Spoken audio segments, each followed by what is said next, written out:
Welcome to Personal Finance. Growth, income, and the most abundant compound on earth. Personal finance analyst David Dittman tells us, water is a critical resource, perhaps the most critical when it comes to sustaining human life. It's also increasingly important to industries such as power generation and mining, and water is becoming increasingly scarce.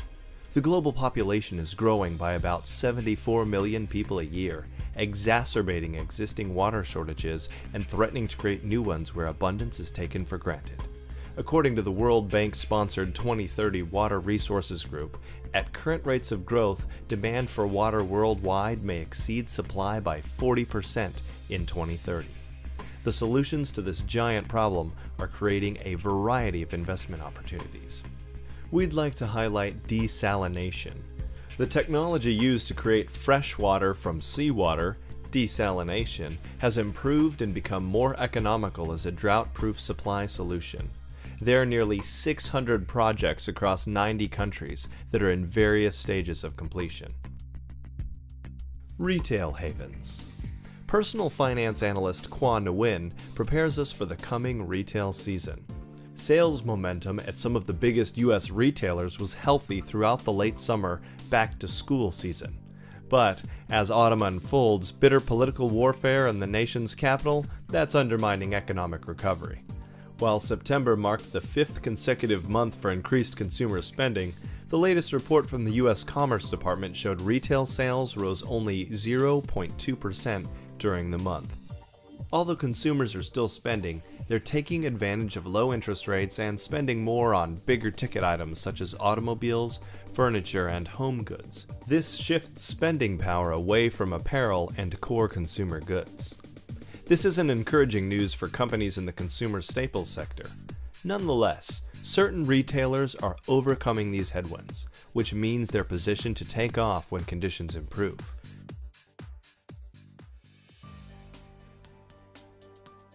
The government shutdown and debt ceiling crisis have wreaked havoc on the stability of the markets.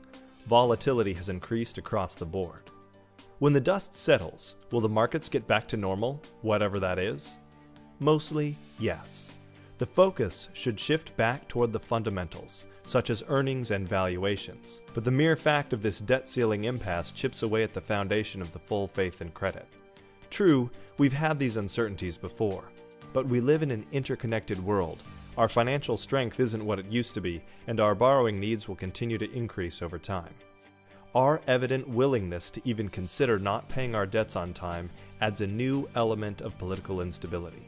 The nomination and likely confirmation of Janet Yellen as the new chairman of the Federal Reserve increases the probability of significant Fed involvement in the economy, such as pursuing lower employment as part of its dual mandate with contained inflation. Amid the heavy influence of governments and central banks on markets these days, I recommend that you make high-quality investments your top priority. To that end, personal finance analysts Jim Fink and John Persinos have put their heads together and made a plan for what investors need to do given the growing uncertainty created by all of this government activity. Click below to find out Jim Fink's thoughts on the government shutdown and some valuable recommendations for what you need to do as an investor. We've got a plan for these uncertain times, so click and find out more. Don't forget to download your current issue and join us next time for the next executive summary of personal finance.